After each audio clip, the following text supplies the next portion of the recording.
kutoka sehemu ya Sinonin sublocation hapa Soi, eneo bunge la Soi constituency katika Uasin Gishu County. Mimi ni mkulima wa hapa Soi. Kwa mwaka huu niko na eka 50 ya mahindi na kidogo ya ngano eka 20. Miaka ile zingine zote nilikuwa natumia fertilizer ya DAP, lakini kwa mwaka huu nilipata nafasi ya kutumia Yara Power na baadaye nikatumia Yara Amidas kwa top dressing. Kwa matumizi kwa kila eka nilikuwa natumia eka gunia moja 75 kilos, yani gunia moja na nusu. Kwa ile mwaka iliyopita, ingawa nilikuwa na eka 50, nilipata mahindi kutoka average ya kutoka 18 mpaka 22 23, lakini kwa vile nimeona mwaka huu naweza kwa hiyo mavuno naweza enda juu kati ya 30 na 35 vile mahindi inaonekana.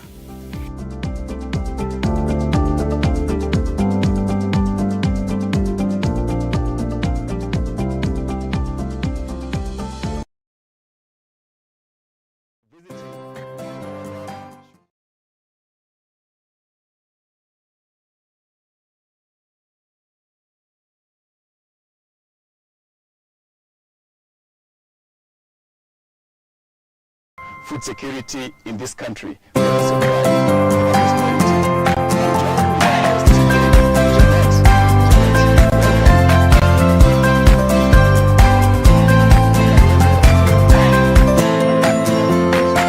you very much, Janet.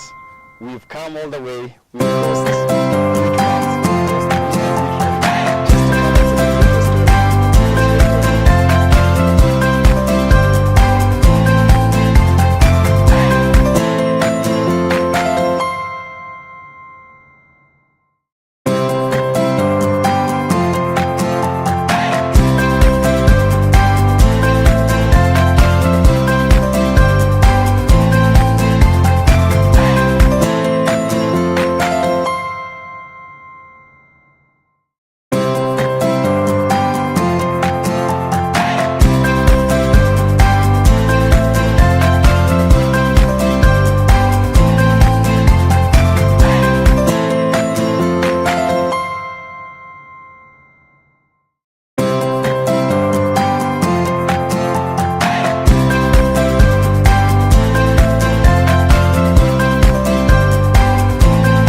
Visiting one of our Yara Shujaa farmers.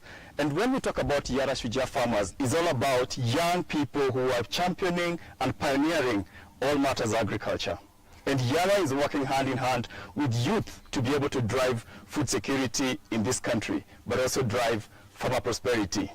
I'm joined with our host today, Janet. Janet, welcome. Habari ya leo. Thank you, Ronald. Welcome to Uasin Gishu. Thank you very much, Janet. We've come all the way. We've crossed huge farms. We've crossed rivers, literally, just to come and celebrate your story. Because your story is one that inspires many young people across the country, but also across the continent. So maybe just welcome us, tell us where are we, and what do you grow here? My name is Janet Cheruto Toretich. I am a 29-year-old farmer in Moiben, Uasin Gishu, at the heart of the breadbasket of Kenya. Right. Yeah. Did you just hear 29? At just 29, Janet already is taking agriculture and is pioneering all of these efforts to be able to make sure that our country is food secure. Janet, today I want us to have really an interesting and honest conversation. Young people say that agriculture is for drudgery. Agriculture is left for our parents. But you're here at just 29 years old, and we can see the vastness of the farming that you're doing here. Where did you get the shift? Can you also share with us a bit more, what is your background, and where did you get the shift to leap into agriculture? Mine is a very long story. I hope we have time to to talk about it. Of course, our viewers have time. So I studied Bachelor's of Cooperative Business Yeah. at Cooperative University. Yeah. And I finished at 2018. And then after that, I had a whole year in between, just staying at home and the idleness. Yeah. And after that, so many people do not know about this part that I went back to school again to Catholic University of Eastern Africa. Right. And my parents paid for me Right. a private session for education, business maths. Yeah. And when I got to second year, I had to really ask myself a question: do I really want to be a teacher? Yeah.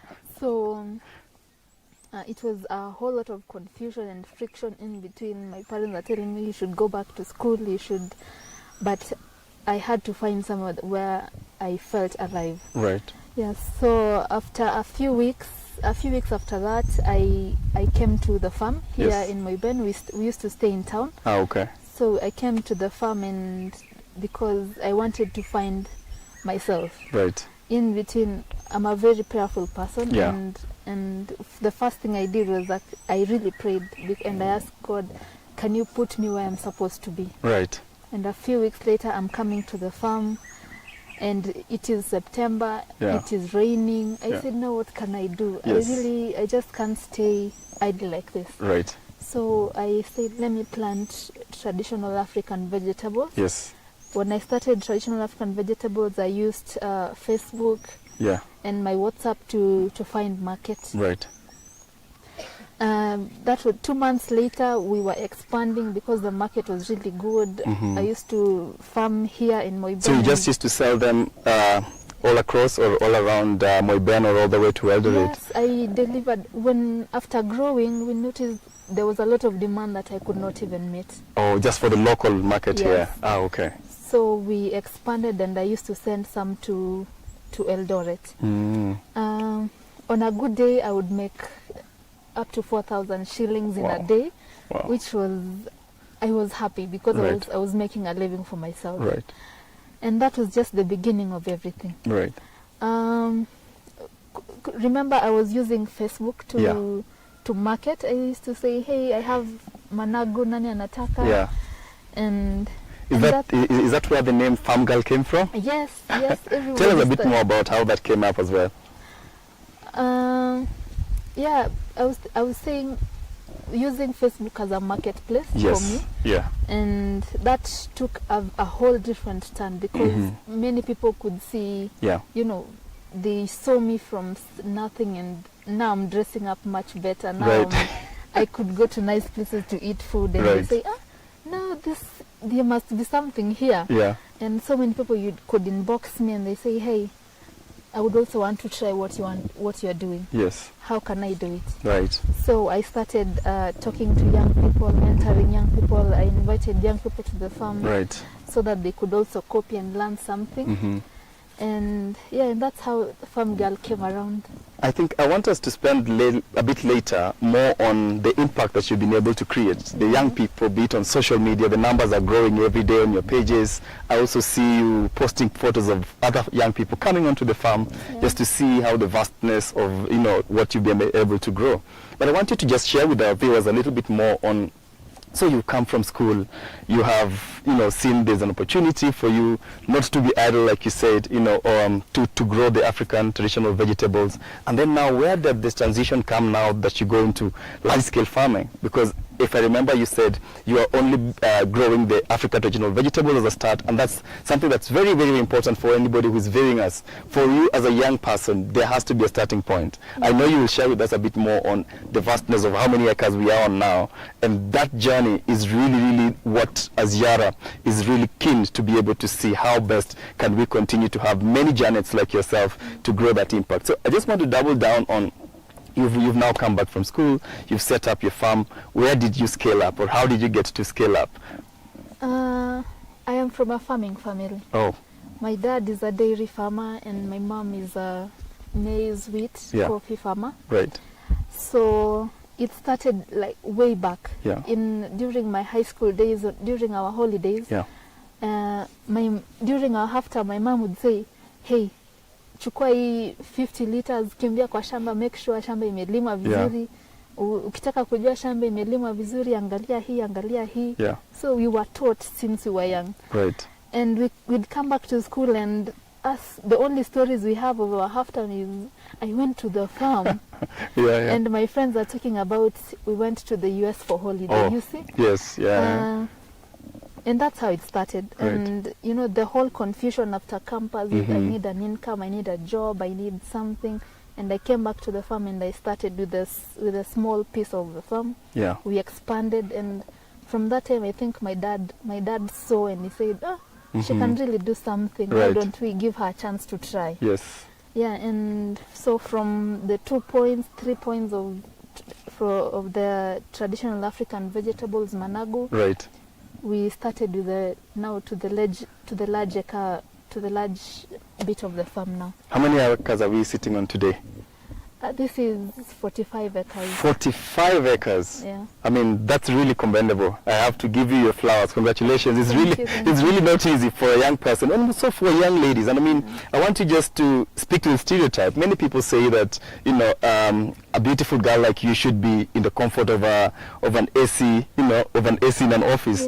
But speak to us a bit more on the passion that's really driving you as a young woman in agriculture. And I want you to speak to this camera and speak to that young lady who is looking to start farming, or start agriculture. What can you tell her in your story? The easiest way to make money is when you are somewhere where you're very passionate about. Right. There's someone who gets into the hospital and they feel most alive. There's someone who goes into the kitchen and they feel most alive. For me, every moment I am in the farm is when I am most alive. So chase your dreams. It doesn't matter how crazy it is. If it is in cooking, if it is in whatever it is, whatever skills you have, chase it with all your might. Chase it with all your might. If you want to go from just a small portion of managu or African leafy vegetables to 45 acres of maize, you just need to start, and you just need to make your hands dirty. And I want to come back to you, Janet. I mean, already the story is inspiring. When I shared on my Twitter feed that we were coming to Moiben to celebrate, Yara Shujaa Impact Stories, and specifically featuring Janet Toroitich, there are many people who, of course, if you know your friends, Amanda, for instance, are very excited about just celebrating women and celebrating young women like you and youth who are engaging in agriculture. And you've spoken about the journey, you've spoken about how, starting from a very small, just parcel of land to now 45 acres. And I want to know, I can see already here there's a range of products that we've been able to see. There's, of course, Yara, who are also thankfully our hosts today on the Yara live shows. I also see technology that's also being used here. So I just want you to spend a bit of time just to tell us, what does your day-to-day activity look like? You wake up in the morning, not like me who maybe goes to an office. You wake up in the morning. What does your day look like? The first thing is we wake up in the morning, we have to scout the farm. Yeah. Of course, we have to, if you notice there are insects or you have the weeds, we have to make calls to make sure you have the agrochemicals delivered to the farm. Yeah. We have to get a few workers around to do 1 or 2 chores. There has to be that part, of course. Yeah. Sometimes we get the tractors with the boom sprayer to do the sprays. Another thing is we also use the drone to also scout the farm, because the farm is quite big and sometimes you do not have the energy to just go around. Yeah. And so the drones make it much easier. I mean, you already make farming look so cool and so fancy. Yeah, but I think that's really where, the role of technology is important to be able to make other young people excited, to be on the farm. Because I can imagine for me, having this drone flying over my head and on my farm, the beauty of that is just great. Yeah. And I'll ask our technical team just to share with us the video of Janet's farm that was shot on a drone shot, and that will be coming up a bit later. And you can just see the vastness, the beauty, the uniformity that is on this farm. That shows the good work that you've been able to put in. Yeah. I just want you to share with us, maybe somebody is asking, how did you get to start working with brands such as Yara? What did it take, and how has that journey been so far? The the most funny thing is that moment my dad saw that I could work on the traditional African vegetables very well, and that first moment he said, why don't we give her a chance to try on the big bunch of the land. Yeah. And we were doing wheat at that moment. Yeah. And so we had our tractor, and it was all loaded with the Yara fertilizer. It was just all blue, and I was taking pictures. Normally what I do on my social media is I post our day-to-day activities of the farm, and I just share it out loud in the social media. Right. So the fertilizers were there, and we had used it for our first time on the previous year. Right. So I just made a random post, and I said, you farmers, if you're not using Yara fertilizer, I don't know what you guys are doing. So I put the post out on Facebook, and somehow the screenshot reached our country manager, Mr. Bill Ngeno, and he reached out, and that's how we started talking. Amazing. I want you to hold that thought on the interaction with Bill Ngeno, and I'm sure there are many other more stories that you're going to tell us about, not only meeting the Yara local or country leadership, but also even meeting the Yara president, which is not a mean feat, and also the trip to Oslo that I think I also had an opportunity to join in with you. But just before we come to that, I just want to give a shout out to some of our friends. You've mentioned about leveraging on social media. Already on social media, it's a bit of activity. I can see Maxwell Kiptanui, you know Maxwell, of course, and he's saying, my people. Thank you very much, Maxwell. We appreciate your comments there. Warren Mengich is also saying, Hongera, my people, watching all the way from Dar es Salaam. Wow. Thank you very much, Warren Mengich. I also see Asilo Jr. saying, this is just cool. Thank you very much for all of you who are joining us, for all of you who are here for the Yara live events. Of course, today we are in Moiben, and we are here to celebrate the Yara Shujaa Impact Stories. Yara Shujaa Impact Story is really just about celebrating exceptional leaders like Janet, who is pioneering in women in agriculture spheres and already is growing and growing her agribusiness. We are currently on a 45-acre of maize. This is just the commitment and zealousness of her drive in agriculture. And just before we took that quick turn, Janet was just explaining to us about how she, as a result of leveraging on social media, has been able to grow her business, has been able to grow her farm, but more importantly, has been able to interact with various brands like Yara. And you just took a comma on meeting William Ngeno. And how does that story change? And we see it growing by the day. Janet is all of a sudden on a flight to Ghana, on a flight to Norway. Fill us in. How has that journey been, and what really has been keeping you going on that path? It has been an elevation. Right. I have so much to do. I have so much to learn in partnership with Yara. And sometimes I always say I need to just stop and catch a breath a little bit, because there's just so much to learn. And all of this, I'm very grateful to Yara, because if I worked on by myself or on myself, I would never get to where I am today. So it has been a lot to Ghana. I mean, the farming that I do today, I would not be recognized if it were not for Yara. Right. They have had a greater percentage on who I am. Yes. Okay. I want us now to shift and take that flight to Norway. I think that was one of the most exciting, apart from the snow that, of course, was a very good experience for every one of us. But I want you to imagine yourself in the Yara offices as a young woman from Kenya who is growing food to be able to feed her country. How was that feeling, just interacting with Svein Tore, the Yara president? And what did that make you feel as a young woman and as a young, youth in this country who is engaging in agriculture? I think first I want to say, when I started our partnership with Yara, there's a thought that crossed my mind, and I said, one day I could be in Norway. And I said, you're overthinking, you should just stop. And if I knew that would be 3 years later from when I thought that, you know, it has Yeah. been magical. It was a dream come true for me Right. to meet the president, not once. I've Mhm. met him twice. Twice, yes. And the first time in Nairobi and the second Mhm. time in his office, Right. it was just a dream come true, and it was very magical. Right. Yes, so Did you feel supported? Did you feel like you have the right people behind you by just Yes. sitting in that office?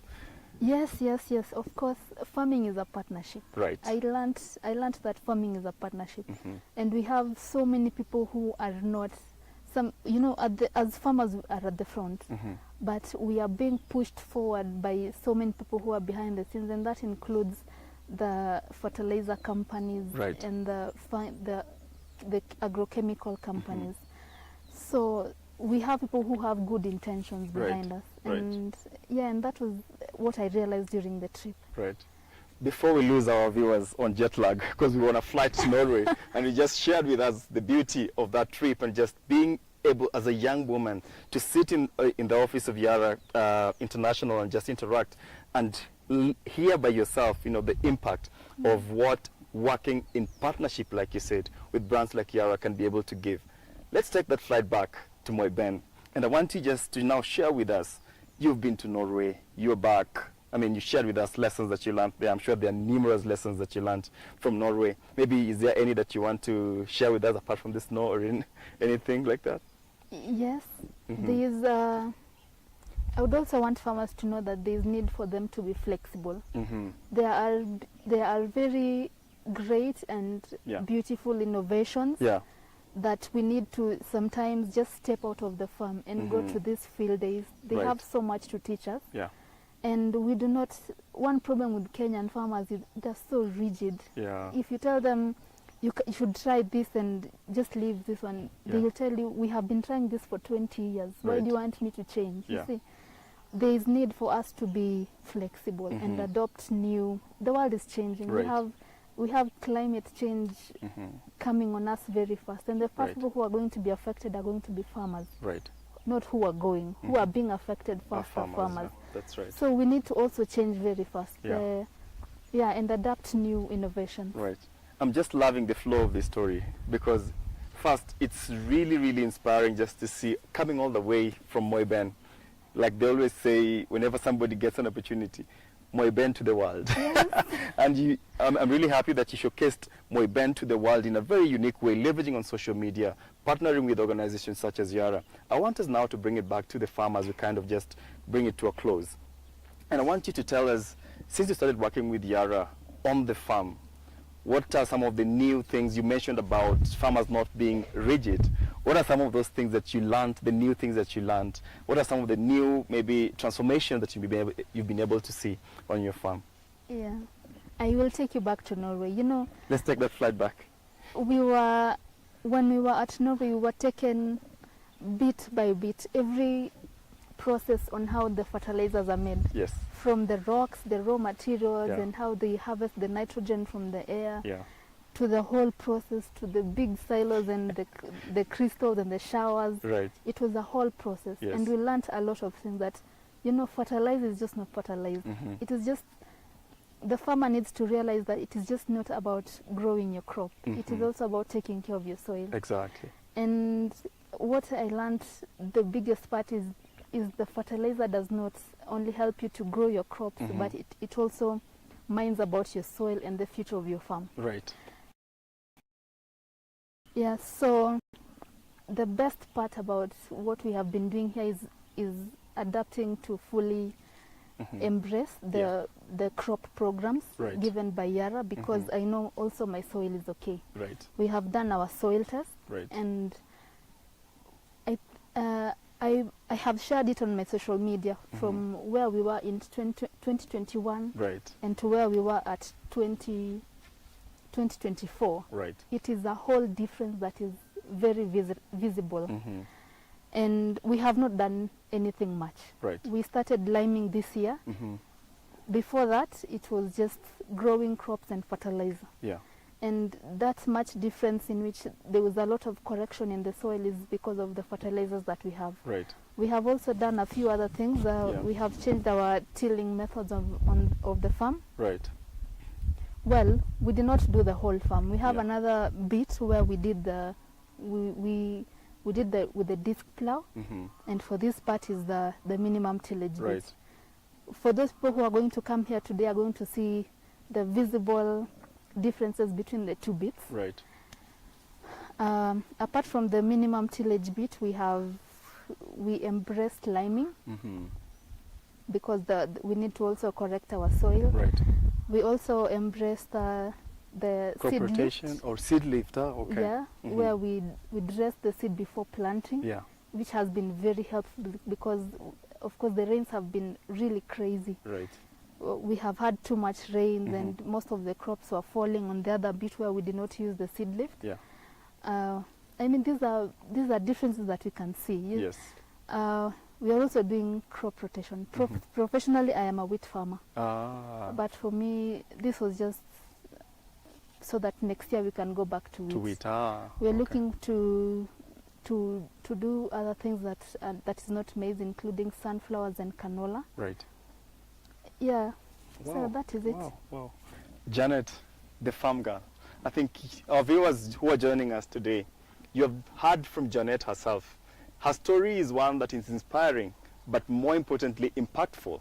But the impact that she's also been able to see by herself on the farm, just by working with an organization like Yara, has been tremendous. From the yield, to the soil correction, to everything in between, technology being at the center, driving her transformation.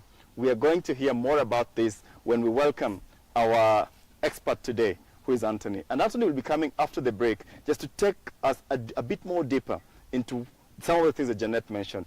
There is already a drone right there.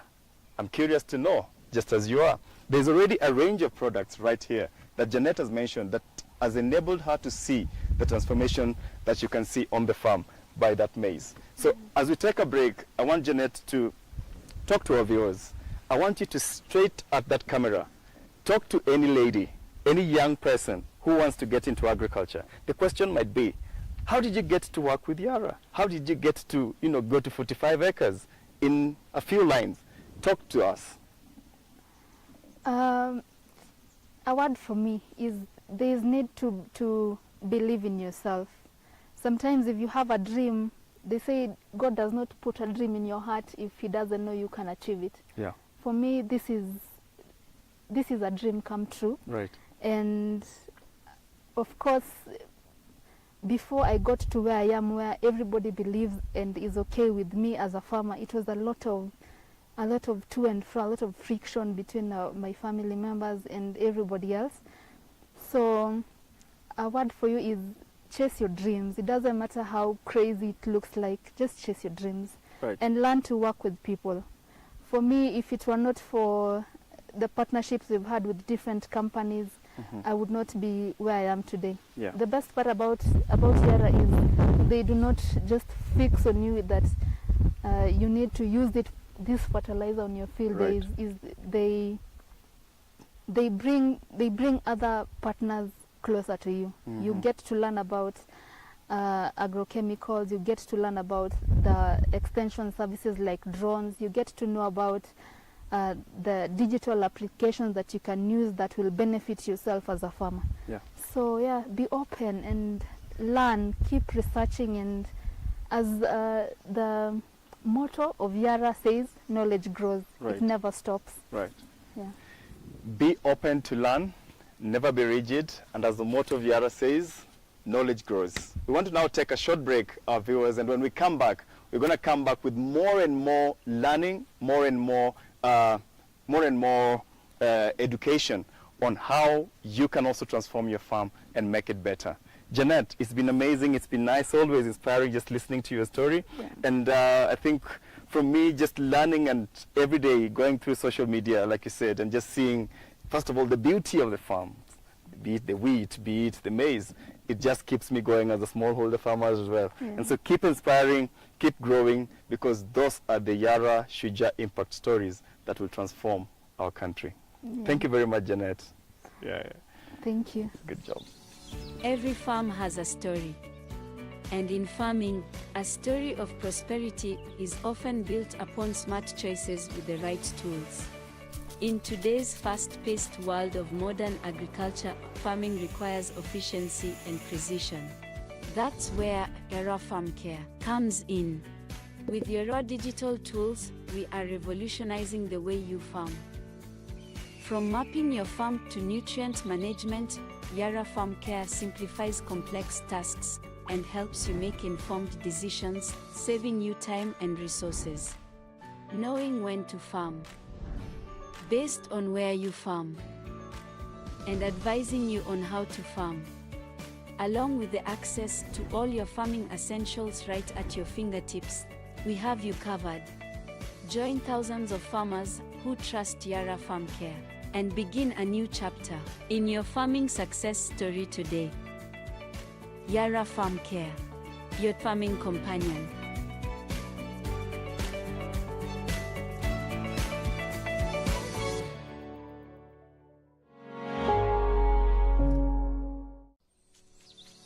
Every farm has a story. And in farming, a story of prosperity is often built upon smart choices with the right tools. In today's fast-paced world of modern agriculture, farming requires efficiency and precision. That's where Yara Farm Care comes in. With Yara digital tools, we are revolutionizing the way you farm.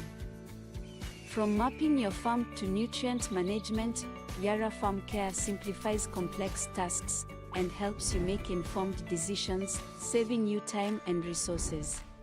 Knowing when to farm, based on where you farm, and advising you on how to farm, along with the access to all your farming essentials right at your fingertips.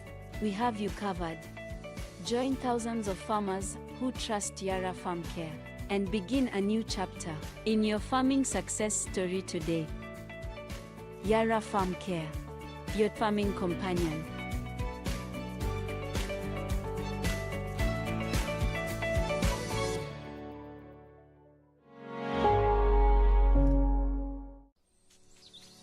Every farm has a story.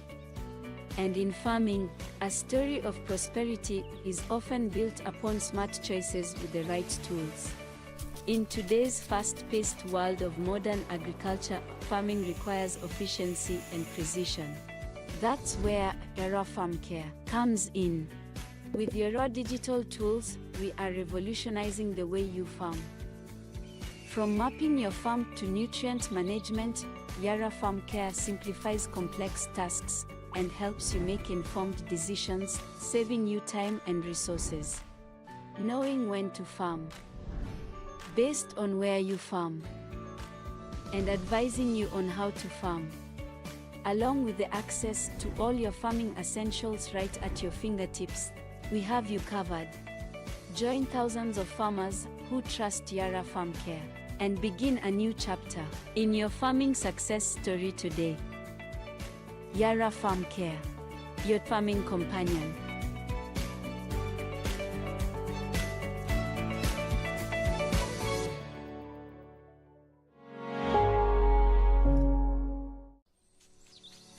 Every farm has a story. And in farming, a story of prosperity is often built upon smart choices with the right tools. In today's fast-paced world of modern agriculture, farming requires efficiency and precision. That's where Yara Farm Care comes in. With Yara digital tools, we are revolutionizing the way you farm. From mapping your farm to nutrient management, Yara Farm Care simplifies complex tasks and helps you make informed decisions, saving you time and resources. Knowing when to farm, based on where you farm, and advising you on how to farm, along with the access to all your farming essentials right at your fingertips. We have you covered. Join thousands of farmers who trust Yara Farm Care and begin a new chapter in your farming success story today. Yara Farm Care, your farming companion. A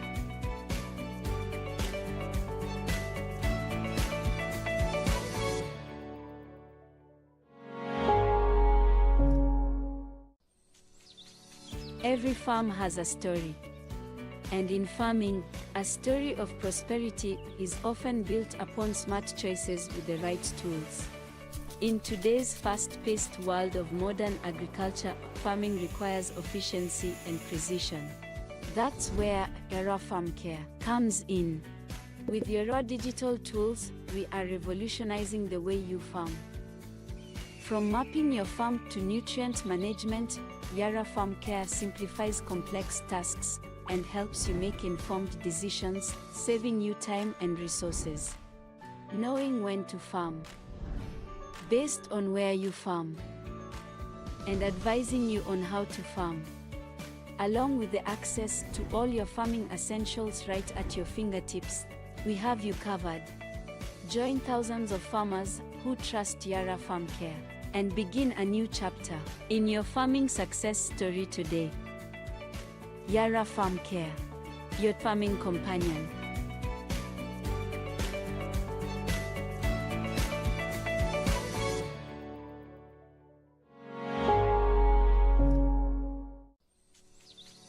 Every farm has a story. And in farming, a story of prosperity is often built upon smart choices with the right tools. In today's fast-paced world of modern agriculture, farming requires efficiency and precision. That's where Yara Farm Care comes in. With Yara digital tools, we are revolutionizing the way you farm. From mapping your farm to nutrient management, Yara Farm Care simplifies complex tasks and helps you make informed decisions, saving you time and resources. Knowing when to farm, based on where you farm, and advising you on how to farm, along with the access to all your farming essentials right at your fingertips, we have you covered. Join thousands of farmers who trust Yara Farm Care and begin a new chapter in your farming success story today. Yara Farm Care, your farming companion.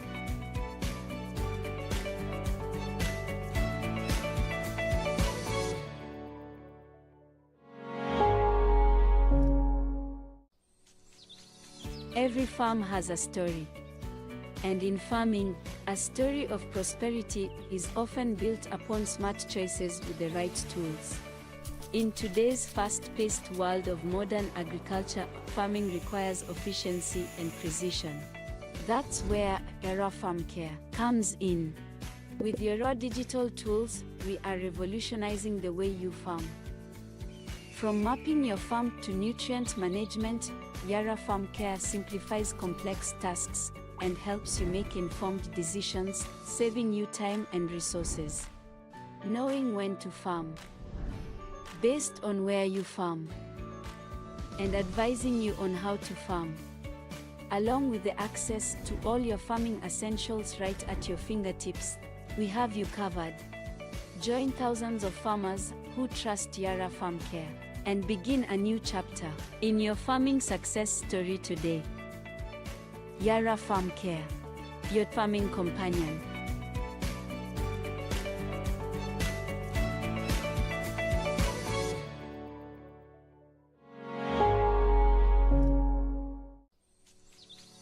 Every farm has a story. And in farming, a story of prosperity is often built upon smart choices with the right tools. In today's fast-paced world of modern agriculture, farming requires efficiency and precision. That's where Yara Farm Care comes in. With Yara digital tools, we are revolutionizing the way you farm. From mapping your farm to nutrient management, Yara Farm Care simplifies complex tasks and helps you make informed decisions, saving you time and resources. Knowing when to farm, based on where you farm, and advising you on how to farm, along with the access to all your farming essentials right at your fingertips, we have you covered. Join thousands of farmers who trust Yara Farm Care and begin a new chapter in your farming success story today. Yara Farm Care, your farming companion.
Every farm has a story.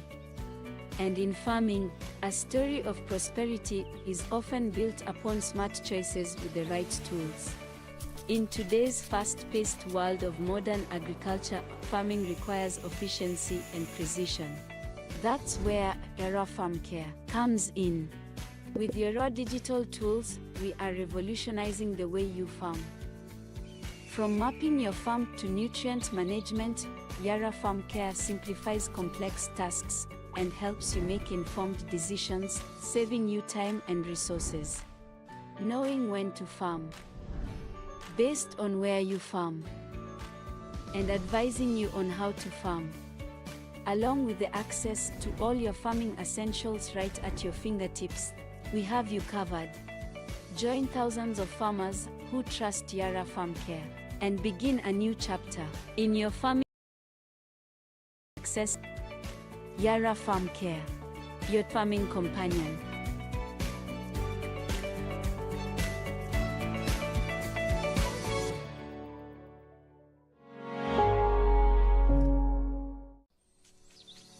Every farm has a story. And in farming, a story of prosperity is often built upon smart choices with the right tools. In today's fast-paced world of modern agriculture, farming requires efficiency and precision. That's where Yara Farm Care comes in. With Yara digital tools, we are revolutionizing the way you farm. From mapping your farm to nutrient management, Yara Farm Care simplifies complex tasks and helps you make informed decisions, saving you time and resources. Knowing when to farm, based on where you farm, and advising you on how to farm, along with the access to all your farming essentials right at your fingertips. We have you covered. Join thousands of farmers who trust Yara Farm Care and begin a new chapter in your farming success story today. Yara Farm Care, your farming companion.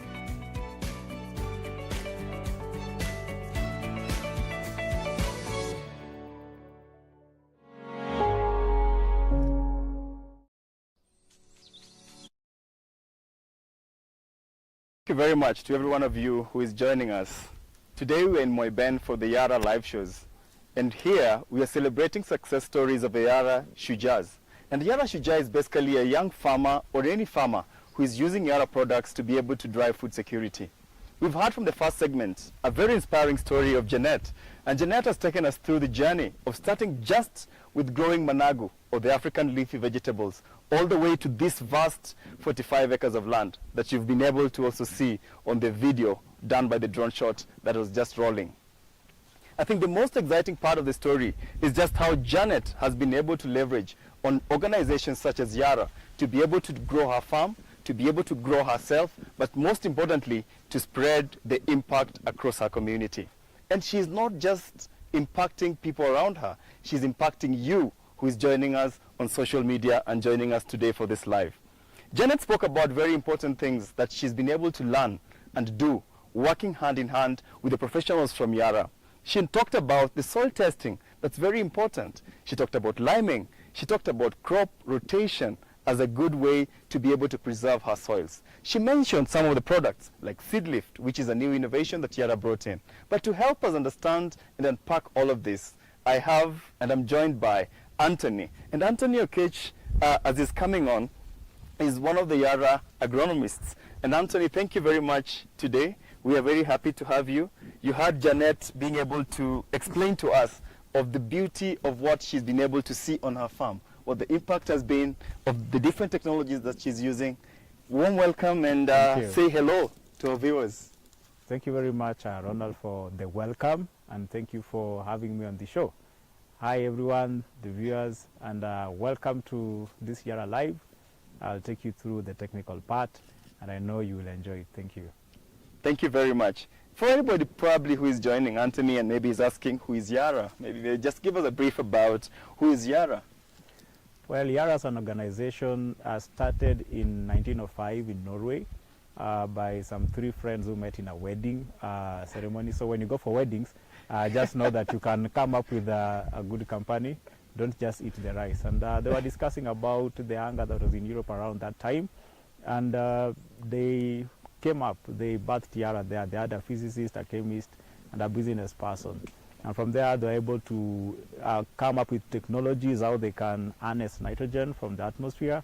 And they came up with nitrogen fertilizers, and this helped to improve yields in Europe that time. Right. So from that, it started as a straight fertilizer company doing the nitrogens. Then it has metamorphosized over the years. By then, it was known as Norsk Hydro.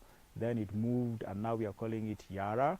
And by now, we've been in Kenya since 1995 as a company. Of course, people knew us with the brand Chapameli.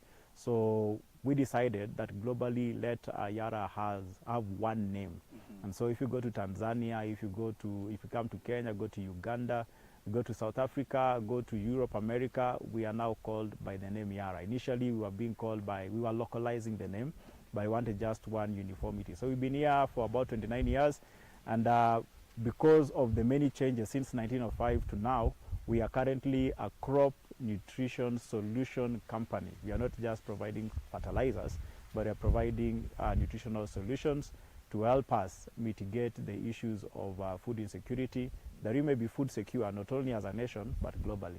Yeah, thank you.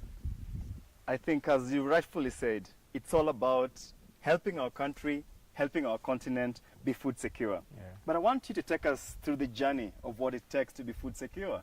And for a farmer like Jeanette that you've been working with hand in hand, and she mentioned it as she was here, that you've been able to, as a company, work with her, the breadth and the length of it, just to be able to see this vast 45-acre of land, be able to produce as good harvest as what we're able to see. But just hold that thought there. I just want to give a shout out to every one of you who is joining now. We are in the Yara Live events, and today we are all about celebrating the impact of the different Yara Shujaas. And we were just having Janet in the first segment, and Janet shared with us a vast of stories about how she's been able to grow her farm. But I want to give you a shout out to those who have joined us.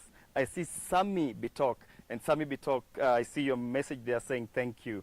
I see Geoffrey Gadea, and Geoffrey Gadea says, I am a strong campaigner and user of a wide range of Yara products. I have always shared my maize farming activities in my social media.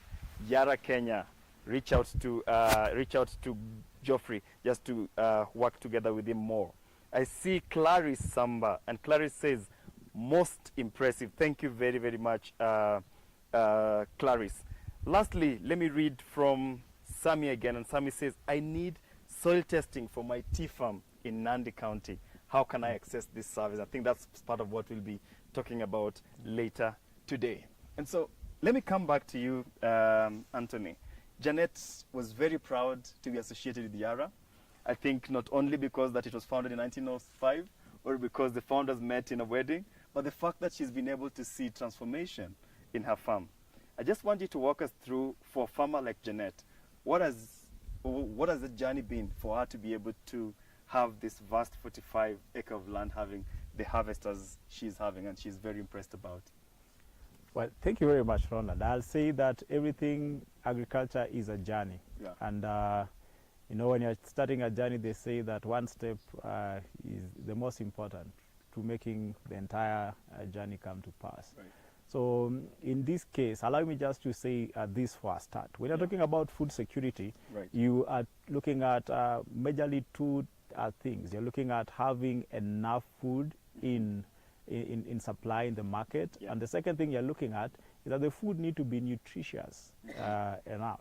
Right. So, you know, I know that people, some of us, when you're going to eat, we want the plate filled, you know, maybe with a green and a white, you know, a carbohydrate and some vegetables there. Right. But in all essence, there are those who love small portions of different things, but they're having a balanced diet. Right. And so for us to be able to have that, when you're looking at production in a farm, we are looking at producing quantity and quality. Right. And when you're going to look for producing quantity and quality, I'll just give you an example. If you go to our supermarkets, you buy some of these fortified maize flour or maize flour. What we look at, you might look at the pack and you realize they say that maybe fortified with vitamins and some other things. Yeah. Why are they adding vitamins? Can can this crop grow, you know, while having some of these nutrients? Why do you have to fortify or add them? It means that it is important for our dietary need, but the crop is not able to supply it.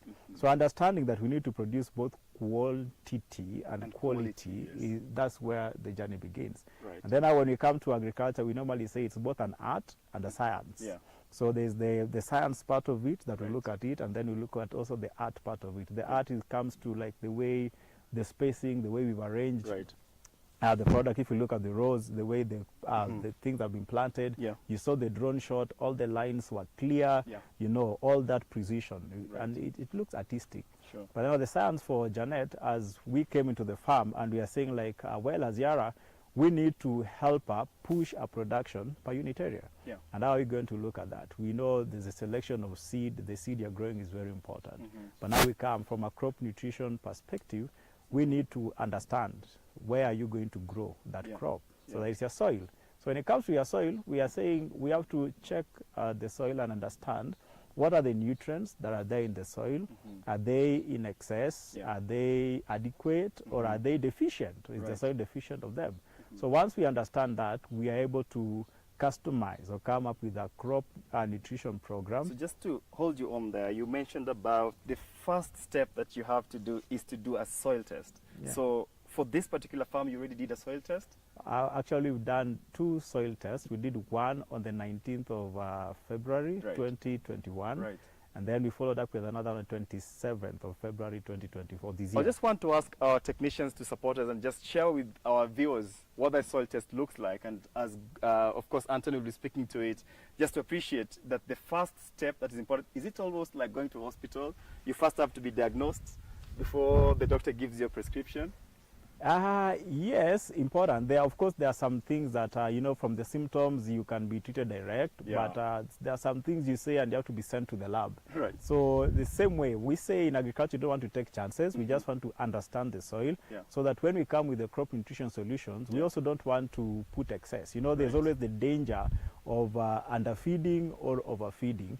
And if you do any of them, it poses other dangers. There can be a deficiency or a toxicity.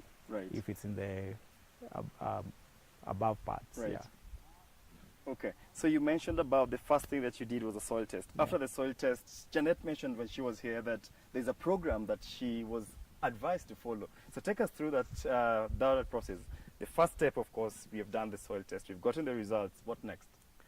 Well, now, let me use a farm as a case in point. The first soil testing we did, we had the pH of the soil was 5.33.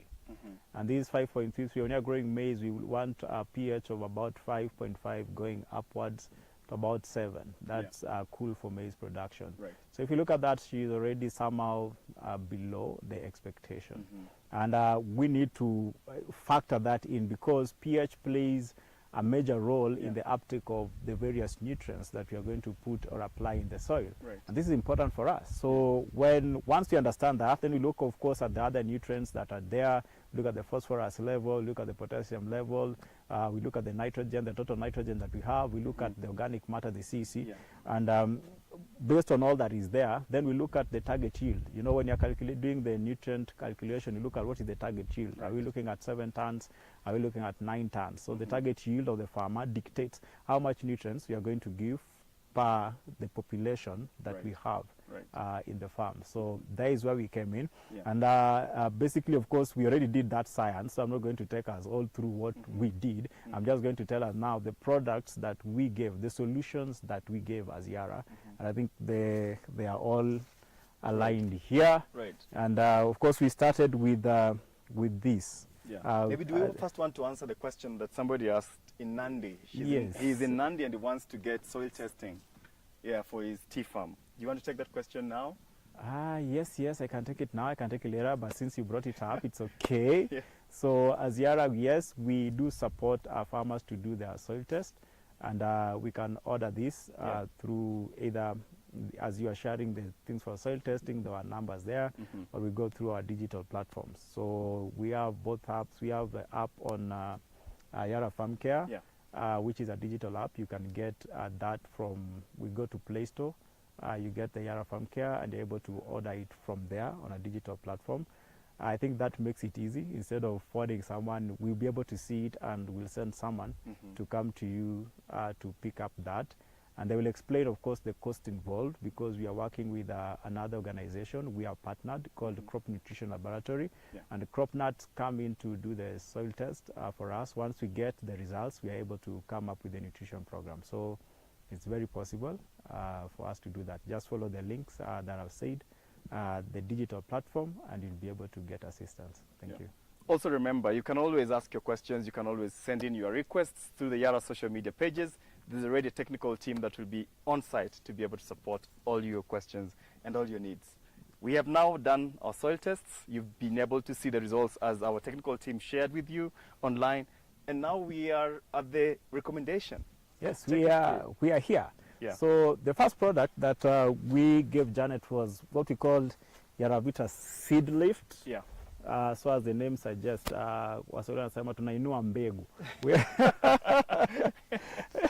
Yeah, so basically that's this is a biostimulant, and biostimulant majorly comes to stimulate the plant to go through the processes that is supposed to go faster, efficiently, while also conditioning it from the biotic and abiotic stresses that the plant may have. So it's more of like like when you're going to the gym and they give you some of these supplements and things like that, so that you can become big.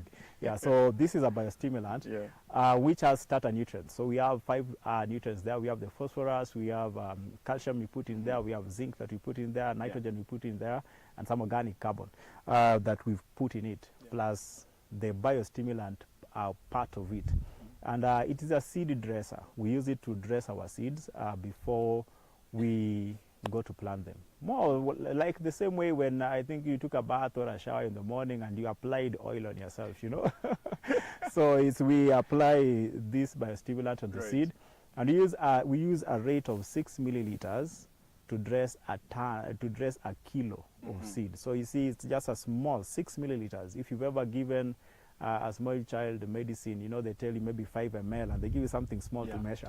So now we are talking about 6 milliliters to dress a kilo of seed. And for a farm like this, you're using about 10 kilos for planting an acre. So if you do 6 by 10, that is 60 milliliters to dress, the seed enough for 1 acre. And why are we using this? One, we realize that in agriculture there are challenges, and we have to adapt. And this is a new innovation from Yara. The biggest challenge that we're having in this region, or basically in Kenya and the world over, is the aspect of climate change. And that climate change, either excess rainfall or we have so prolonged dry seasons. And we want to cushion this crop and tell this crop that, hey, yes, there's this climate change, but you need to produce as though the climate has not changed.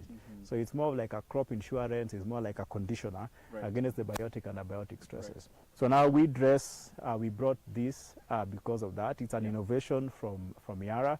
And allow me at this point to say that from research that we've done, we've been able to increase the yield of the farmers, in some instance by 9%, another instance by 12%, and the highest instance that we've done that is by 20%. So just by increasing this in the nutrition program. So that's something that we really are pushing to the farmers and telling them, hey, the climate is changing and we need innovations that will help the crop to produce even with the climate change. You can look at the maize. I think if you looked at if you saw the drone shot, you could see the neighbor's maize and you could see this maize, and you can compare. You can compare and basically see what is happening, and that's what you're talking about. And I think our technical team, as of course Anthony is going, you can give us that drone shot again. Let's run it through so that our viewers can be able to appreciate the variance in using the different Yara products that Anthony is explaining. The other thing that I think is interesting about Seed Lift, most of the people always ask, I think, is already, yes, I've bought the product, how can I use it? Remember to go to the Yara YouTube page. There is already a video there on how you can be able to seed dress your seeds with Yara Seed Lift. Back to you, Anthony. The beautiful thing about it is that when you're through dressing the seed, you can plant it immediately. So, some people think, how long can I wait? The other question that I normally get on this, that after I've dressed, can I store that seed to plant maybe another season? Definitely yes. You can even store the seed and plant a year later, and it will still be viable, and it is still a work as it would have worked if you dressed and planted immediately. Right. Yeah. Good. So we've come from the soil, we've gotten the program, we're now walking through the program, but also remember the seed that you choose is very important, like Anthony said. Yeah. We've now come from the soil test. We're now into the program. Seed lift for seed dressing, to be able to get your seeds to, you know, absorb some of those climatic stresses and shocks, so that then you can increase your yield by up to 9%, just like you said. And it can go higher. Yeah, the highest we've hit is 20% yield increase. Wow. And we are still doing some research. Of course, you know, farming, you have to look at all other aspects of it. I normally say, and it's been documented, nutrition accounts for about 50% of the production.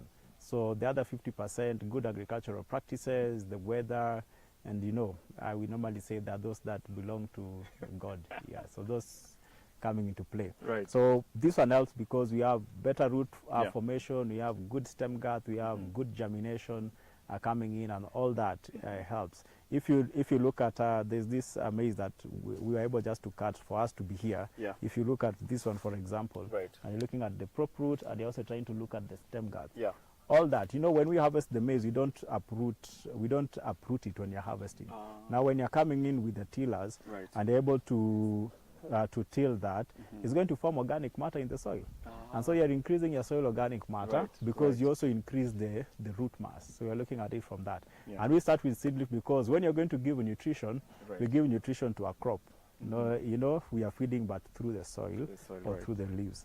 So once we've done the seed lift, we come to the planting. Right. So definitely you've dressed your seed, and now Janet needs to plant. She has just before you go to the planting, she mentioned when she was on set about some of the things that you told her to do, like minimum tillage. Yes. Yeah, is that something that maybe you can just clarify to us a bit more on? Because most of, I think, what farmers do, of course, in practice is nothing close from minimum tillage. Yeah, so maybe do you want just to make a quick comment around that as we go on to the program?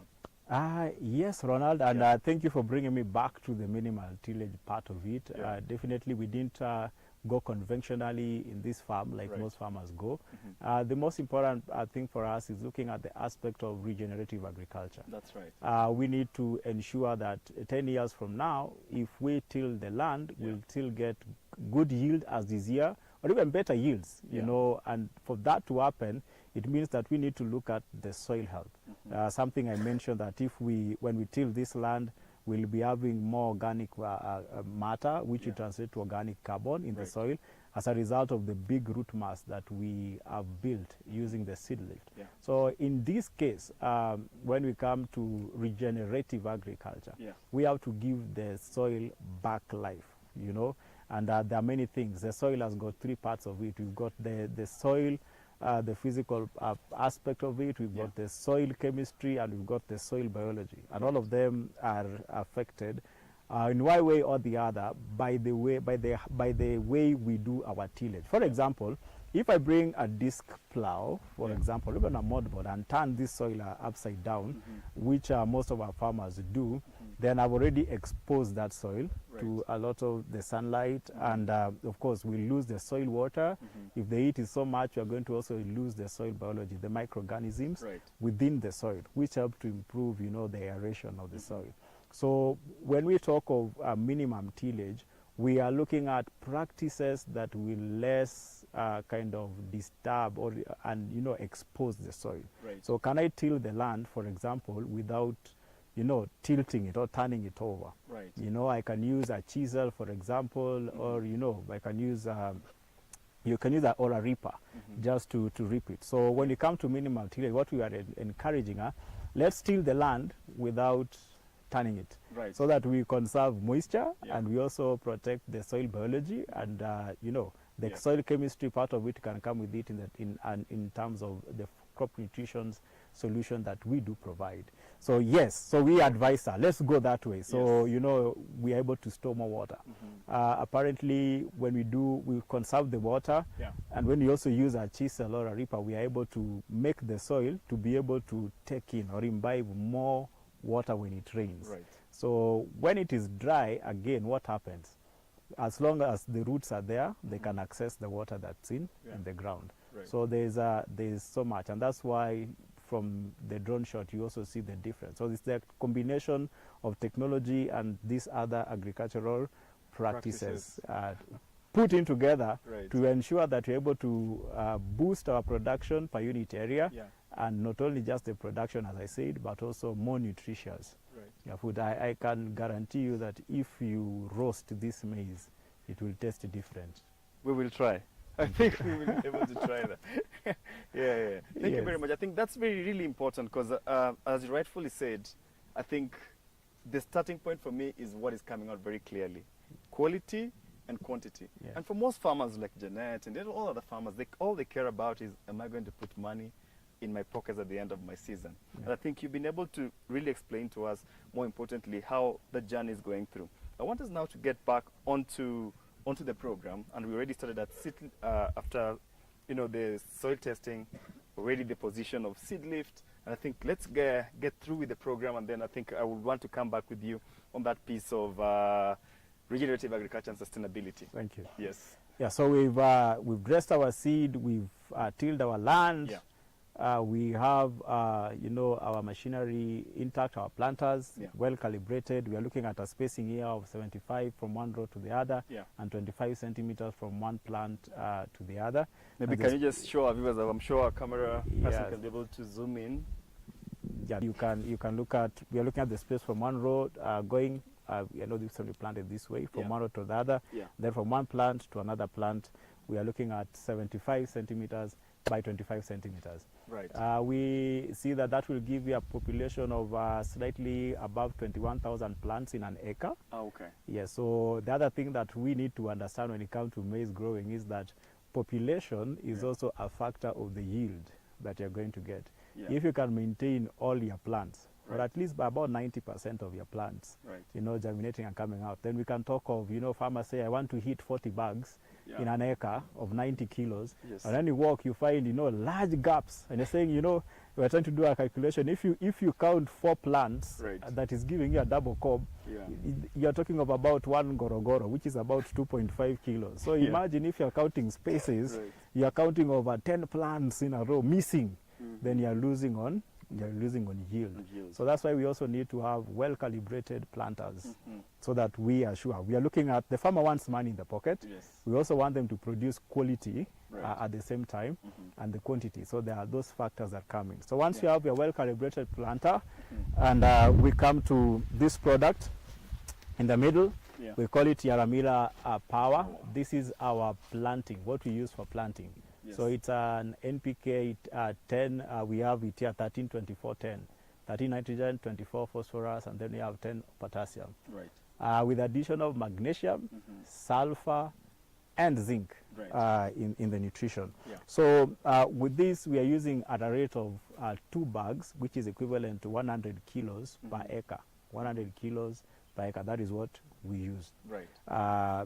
Looking at again the population that I've just said of the plants.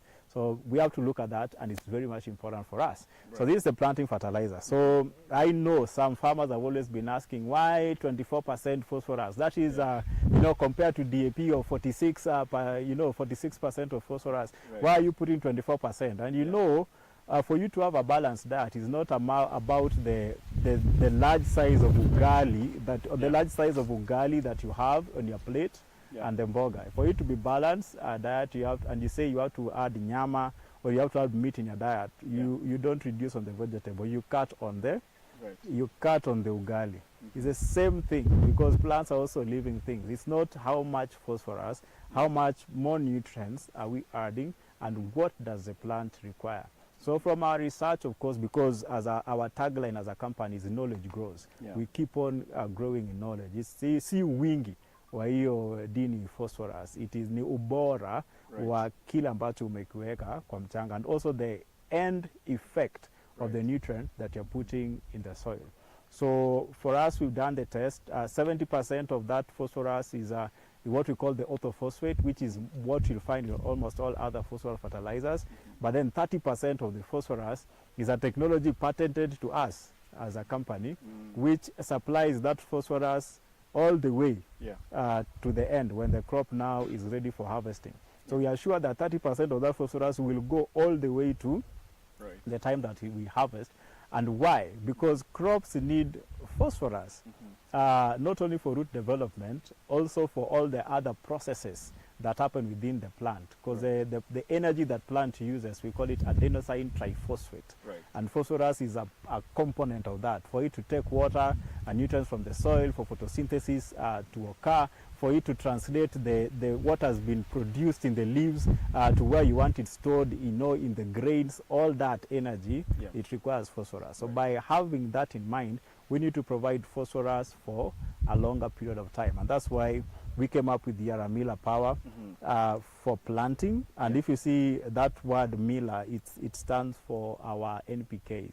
So when we say Yara you'll know it's a certain range of NPK. Right. So that is what we use for planting, and we use 100 kilos per acre in this farm. Thank you. I think we can go to the next one. Yes, so from there, the beauty of this is that one granule contained all the 6 nutrients that we talked about, and it also makes mechanization easy. So when the crop, once we planted, and of course you're going to scout, 7 days from there we are trying to look at the germination taking place. 14 days we're looking at what's the percentage germination that we've had. 21 days you're still monitoring the plant. And do you know the beautiful part of the agriculture is that, like for maize, the roots that are involved in taking up nutrients start developing 21 days after. So, so from day 21 is when that plant starts to access, access the nutrients that you put through the planting fertilizer. So imagine if you used a product that most of the nutrients are leached, or they have been locked up in the soil. There are those processes that can happen in the soil. So that's why we also need to look at, it's not just fertilizer, but how we formulated it to ensure that we'll have those nutrients. So when the crop gets to a stage of 4 to 6 leaf stage, I know many farmers call it the knee-high. But we try to discourage the knee-high because it is relative. My knee might be higher depending on how tall I am. Yours might be shorter. So we try looking at the growth stages. So we call it the 4 to 6 leaf stage, which is the vegetative stage 4 to 6. So there is where we come with what we call the Yara Crop Boost. This one. We come with the Yara Crop Boost. Yes, this one. This one is a phosphorus-rich foliar. So it has 44% of phosphorus. Then we've added potassium, about 7.5%. We have a magnesium there at 6.6%, and we also have a zinc at 4.6%. So it's rich in phosphorus and rich in zinc. And I have to stress on that because many farmers, when you talk of foliar fertilizers, they look at the nitrogen, the N. But as at that stage, we are looking at what is important to the crop at that stage. That's why we pride ourselves on the tagline "Knowledge Grows." Because we are not just giving because companies are providing foliars with nitrogen. No, what does the crop need at that point? At that point, We have foliars that have nitrogen, but that is that what the crop need at that point? Time. So that's what we are looking at. So the right time. So we come with this. Why? Because we want also the plant to get phosphorus. Remember I told you the roots that are involved in uptake of nutrients start forming around 21 days. By 4 to 6 leaf stage, we are at about either 38 days to around 42 days, around that period. So we want to add more phosphorus because maize is a funny crop. Maize sets up the yield that it will carry at around that stage. So that's the point where the maize crop says that I will grow to this high, I will be a double cober, and every cob I will have 14 lines, and then from 14 lines I will try and put maybe up to maybe 40 grains per line. So that can help you also to calculate the yield part of it. So we want to ensure that at that stage the crop has got nutrients and is feeling well and is saying that for me now everything is okay and I think I'm going to give the best kind of yield. So we come with the phosphorus, the energy there, helps to boost again the root formation very fast, uptake of water and nutrients in it, and then we have a machine here. Yes. that we can use to. I was about to ask you yeah. for 45 acres. How are we going to do that? For the 45 acres, so easy. So we have a machine here. This is a drone. Yeah. This one is, we see it's a 10-liter capacity. We also get them even to 30, 40 liters capacity or even higher. Right. So this drone, around that time, 4 to 5 release stage, that's the time that farmers are also applying, you know, they are applying the pesticide against fall armyworm. Right. And you know, our Yara crop boost is tank mixable with a variety of all these pesticides. Right. So you come and put them in a tank. And you know the beauty of this? Yeah. That in about 5 minutes, we'll be able to spray an acre. Oh, 5 minutes? Yes, we'll be able to spray an acre with a water volume of 35 liters. Wow. So imagine. So if a farmer is going to use a boom spray, for example, they're going to use more water. So the question that was arising in the beginning for farmers who are adapting, you know, drone spraying, 35 liters of water, is it going to, you know, be enough? Have you spread that chemical well, you know, in the farm? Is it going to be effective? But we are able to answer that with the atomization of the drones, where the particles are so much atomized, there's even distribution, and from experience now, by just applying, using the drone, we really see that all the leaves, all the crops were covered, you know, in that. And why are we also advocating? We say, Janet say that you use a drone, she's a young farmer, and these are some of the things that, you know, I want to see something flying over my farm, but not just flying over my farm, flying and delivering what it's supposed to deliver. So look at this, we have chemicals there. We have, this is a chemical, when somebody is spraying with a knapsack, for farmers who can't be able to afford, you know, a boom spray and all that, they have more human contact with these chemicals. Some of these chemicals are hazardous, and we don't want them to interfere with us. When you fly the drone, there's less human you know, contact. We only have the contact at the point of mixing, you know, the chemicals and putting them there. Two, we are able to save on the water, how much water you're using in your farm. You know, we're able to save on the time. We're also able to reduce the damage that human beings of course, some of those tractor implements will do on the farm when they are applying.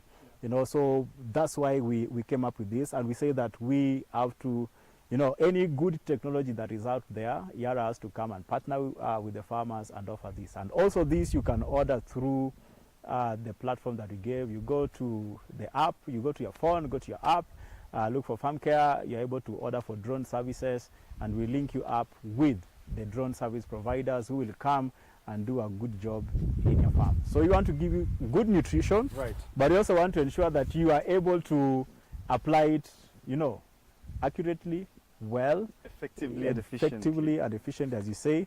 And I think that's something very good. And I think this is quite exciting, and I think just already listening into all the different things that have gone into just making sure that we get that beautiful and, you know, that quality product, or in terms of the yield that will come out of this. I think that's something that is coming just in my mind, is that there's a viewer probably who is viewing us and is saying, this is just exciting, this is amazing.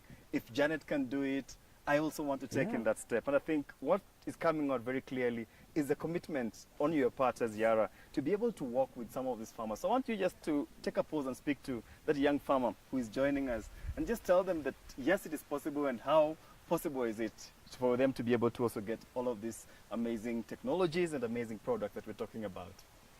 Well, you know, as you're talking about that, I was remembering Obama when he was campaigning for America, and you could say, yes, we can. Yes, so for me, I'll say that yes, we can, and yes, we have. So we have done it. And it has reminded me also of, you know, some brands that we've had in Kenya. There's one that used to say that you need it, we've got it. Yeah, you know that brand? They used to say, you need it, we've got it. So we say in Yara, as I said initially, we are not just a fertilizer company. We are a crop nutrition solution providing company. And we give you the solutions, and you are able to take them up, and you are able to boost your farming. There's something I want to mention as I tell these viewers that yes, it's possible. Many viewers, the thing that comes into the mind, because I've interacted with the farmers a lot in this, is the cost implication. Yes. What is this going to cost me?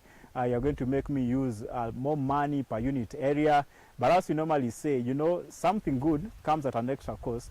But imagine if by seed lift alone, we can improve your yield by even up to 20%, the highest that we've got. Yeah. If somebody was getting 30 bags, that is 30 plus 6 bags. That is a 20%. That's 36 bags. Yes. So if you sell one bag of the additional, you'll recover the cost, which is about maybe 10% of that one bag that you sold. Right. So then the 90% plus the 5 other bags remain as additional income. So you spent slightly more, but you've gotten more. So that's where the rationale is. In Kenya, watu nasema tumia pesa kulenga pesa ingine. So, you know, and that's what we are saying. We know that there can be cost implication, but we, from our trials, from our test, we are guaranteed that the farmer will not burn their fingers when they use Yara product. They are going to get returns that will enable them to cover the cost, the extra cost they used, and even get some extra money in their pocket. So yes, it's possible. We can go both technological wise, we can go through innovations, and then these other solutions. So it's very much important for us as a company. We are not just selling, you know, a bag of fertilizer.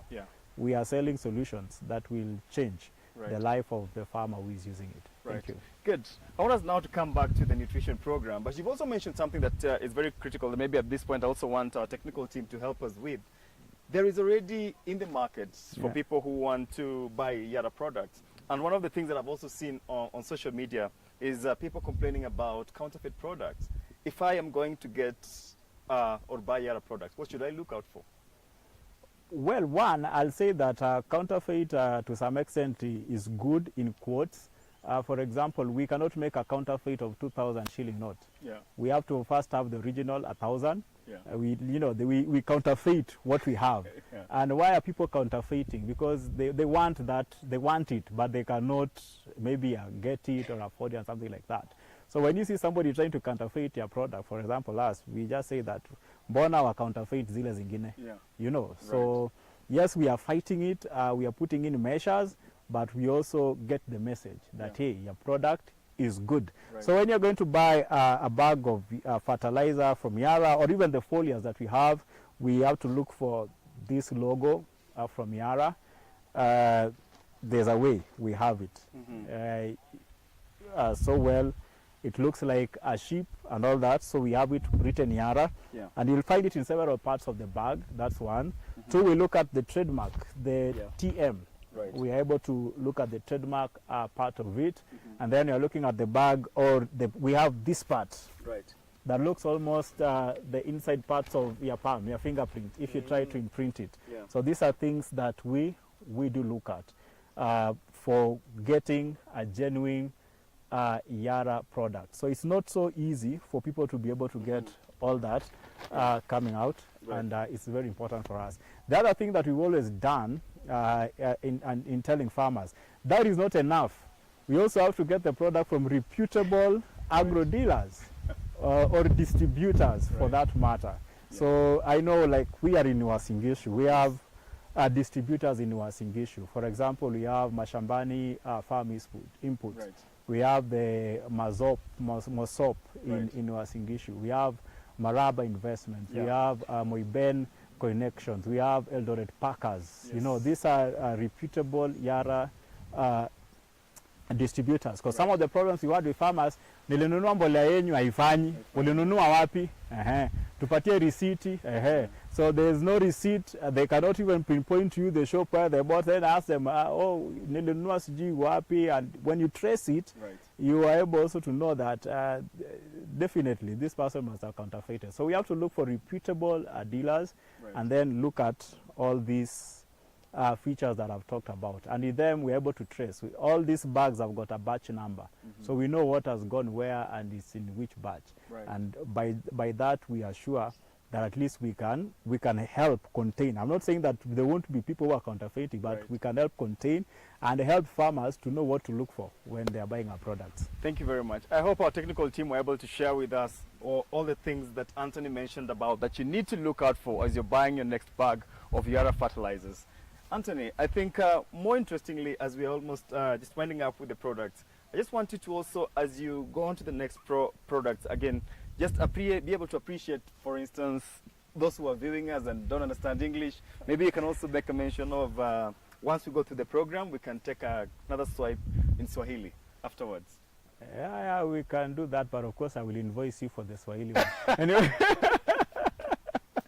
Just making a light moment. Yeah, so we've just done our planting, we've applied our crop boost using a drone. Right. Maybe just something that I didn't mention with this. You know, when the drone comes, it's set. We are, from before it starts the application of the crop boost, we'll set the height in which the drone will fly, and then the person will just stand, you know, at one point. So it will go all uniform, you know, from the plant, from where it's been set. Yeah. And then once it's done, it comes back home. So what we've done that. So we give it like about a week after that. Then we come with this product we call Yara Amidas. Yes. So Amidas is our top dressing fertilizer. This fertilizer has got 40% of nitrogen and 6% of sulfur. So at this point, the crop is going to the active vegetative stage, and in the active vegetative stage we want it to have, you know, nitrogen in it for it to be able to grow in terms of height, in terms of the stem girth, in terms of the leaves, that the number of leaves, the leaf length, the you know, the leaf width. We want all that because that is where the, you know, the photosynthesis will be taking place. Right. And we need all that to grow well. So we are coming with something that has got high nitrogen and has got sulfur. And the important part of having sulfur in our nutrition, it helps in nitrogen uptake. Right. So we put it there intentionally so that we can get that green. You see that green that the maize is in cob filling, is still remaining green. Yes. If you go that way, right, you know, somebody will say, "Hii mahindi bado jaiva." But when you come and touch, you know, you come and just feel the grains, right, maybe open one and start looking at the grain filling, you get to realize that right, there's a lot that is happening as much as the green color is there. And we want the crop to remain as green as possible, as much as possible for the entire of the vegetative and reproductive stage, because the greener, more food is being processed, and then it's going to help in the grain filling and the quality. So we come with the Yara Amidas, and this one we use a rate of 1 bag, which is 50 kilos. At that stage, 1 bag, 50 kilos. Right. That is what we use. Right. At the stage of it will still be within the 4 to 6 leaf stage. Yes. But almost a week after we've applied the crop boost in the field. So that is what we are looking at. Right. So from that point, we've given it the feeding. It's going to the active vegetative stage. You come maybe 2 weeks later, the crop has grown taller, you know, and things like that. Yeah. So then we wait to about the stage when the crop is about tasseling. So when the crop tassels, right, it opens this. So this is what we call the tassels. So before it tassels, this right, is normally covered by some of these leaves like this. So you can feel the tassel right within the crop, but it's not yet opened. Right. So at that stage, before it opens, this flower, right, we call it just before tasseling. Right. It is normally, when I calculate, is about either 4 or 5 weeks from the time you did the first top dressing. So at that time, we come again with another top dressing. Yes. We have Yarabella sulfan there. So we have Yarabella sulfan, and I will talk on this because you can use the Amidas in the second top dressing, and you can also use the sulfur. So I will just try and explain when and why we use the other. So here we come with the Yarabella sulfan. This product has got 2 nutrients, 24% of nitrogen, and has got 6% of sulfur. So the sulfur is to help with the uptake of nitrogen. Right. But most of the nitrogen in this product is in the nitrate form. When we put nitrogen in the soil, a fertilizer, either from the uric form or ammonia form, or you get it, you know, in those forms, in the soil it is broken down through a process to get nitrogen that the plant is going to take up. Right. So this is already in the nitrate form. So all you need is to get dissolved, and the plant will get it direct. Right. So in instances where you get to the second top dressing and you don't have enough moisture or water, we use it. Because now anything, hata ile dew ya asubuhi, bora tu ina dissolve inaingia, the plant will take it up. In place where we have so much rainfall or water during the time of the second top dress, we put Yara amidas. Yeah, because now we'll have the process of breaking it down and all that. The most important thing is that we use a rate of another 1 bag per acre. So it means that your total top dressing will have been 2 bags. But we staggered it. We split the application. Just like more of you, Ronald and I. Let's just take an example.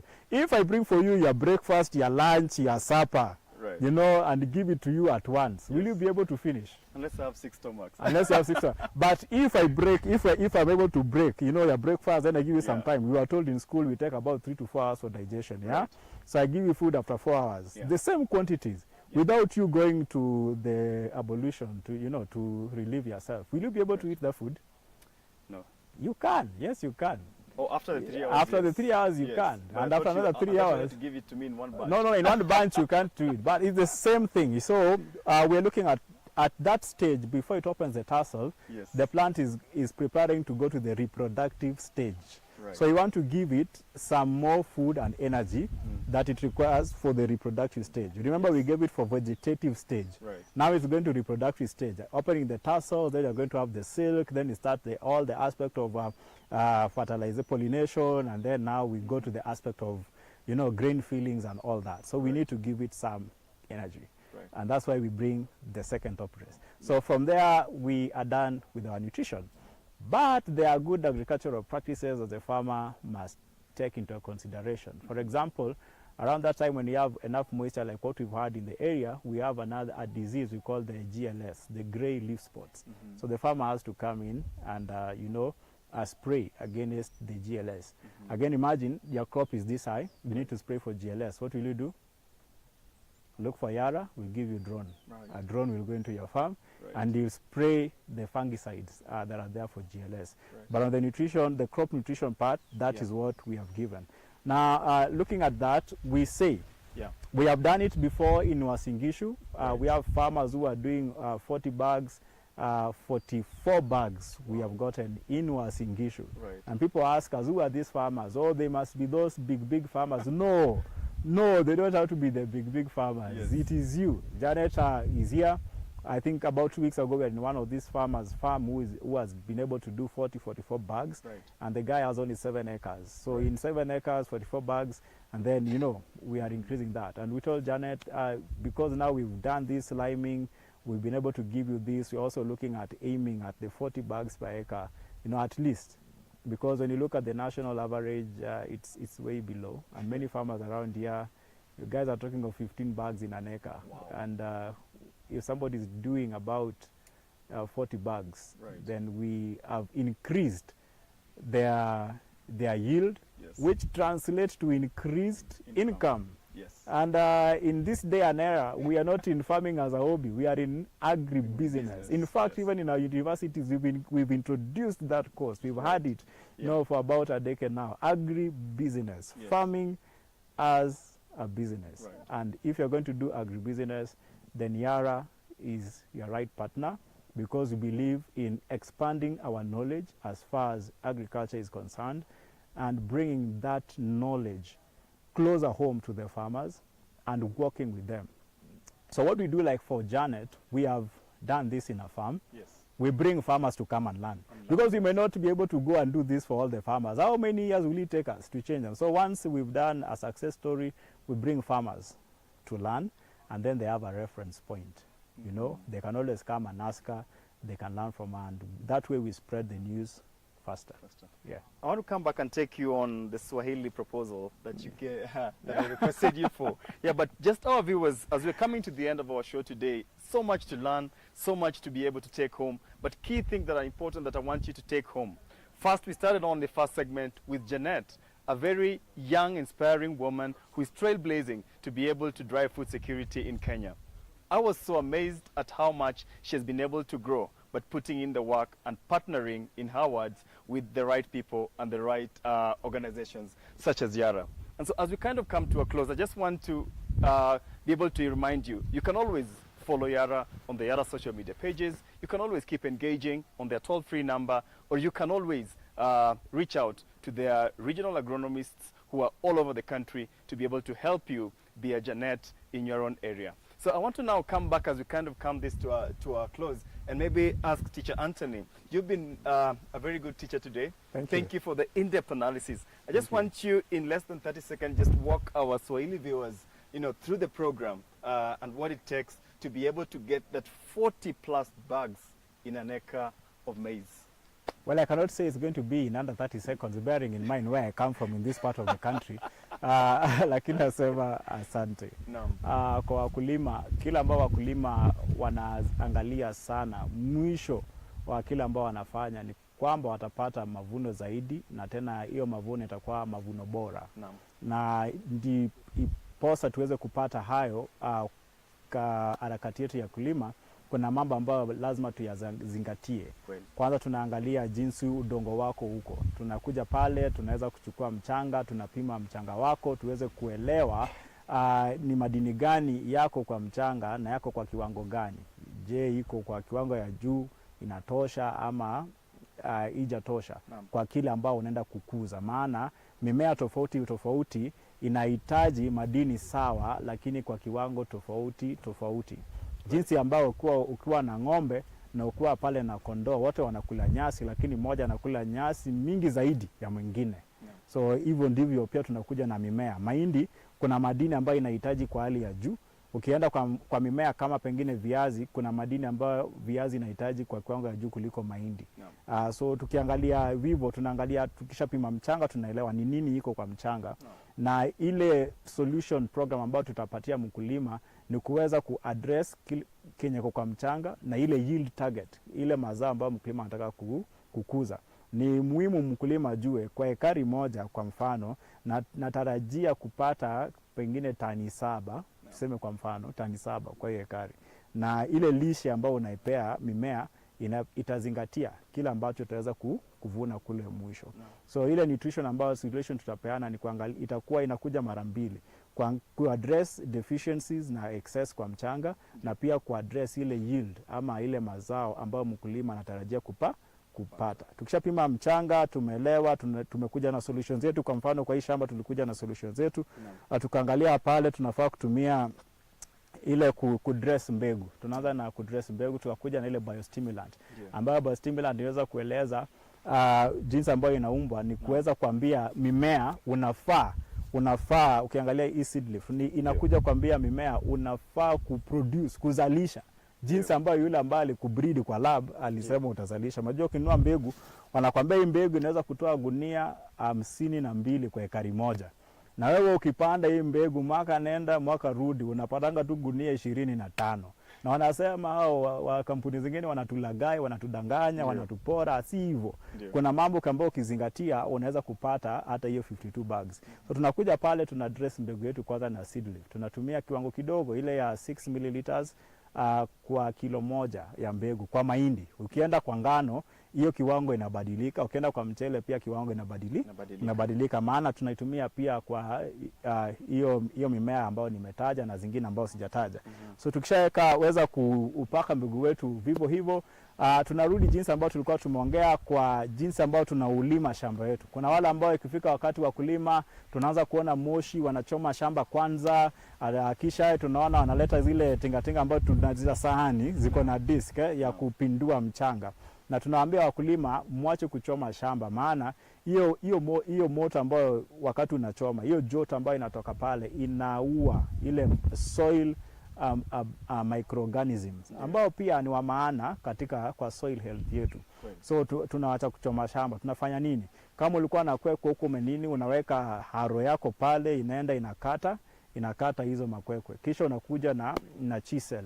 Hatutaki kupindua shamba, maana tukipindua ile maji ambayo itakuwa inarudi kwa atmosphere, hiyo mchanga itakauka. So kikuja na chisel ile tu ya minimum tillage tuweze kulima. Unajua itakuwa inaingia, ni kama mkono wangu iko na hizo meno inaingia. Unaweza kuingiza about 40 ama 46 cm kule chini na inavuta. So ime break mchanga kule chini bila bila kuipendua, na hiyo ndio cha muhimu. Inasaidia kuconserve moisture mahali pale, inatusaidia pia kuconserve the soil biology life mahali pale, na hata ile hali ya udongo inakuwa tu sawa. Wakati mvua pia inanyesha vizuri, hiyo mchanga inaweza kunyonya maji mingi, sababu wakati umeenda 46 cm umevunja hard pan, na ukishavunja hard pan inamaanisha a lot of water inaingia pale. Itasaidia wakati wa ukamwe, maana kama mimea ilisha germinate na kuna maji kule chini, roots itafuata, mizizi itaweza kufuata hiyo maji. Na tukisha kuja pale, tumelima shamba yetu vizuri, tumesafisha shamba ni mzuri, kwa ile mbegu ambayo tunaenda kukuza imefika wakati wa kupanda. Tulisema kupanda, population ni kitu cha maana sana, plant population, maana yield yako pia population ile inaenda kuchangia sana. So unafaa kuwa na, kama unatumia planter, kuwe na planter ambao umecalibrate vizuri. Na kama unatumia mkono pia ni rahisi, ukuwe na ile ridge ambayo itapasua hiyo mitaro 75 cm kutoka mtaro moja hadi nyingine, na unaenda 25 cm kutoka mimea moja hadi nyingine. Itakupatia about population about 21,000 and some hundreds in an acre, kwa ekari moja.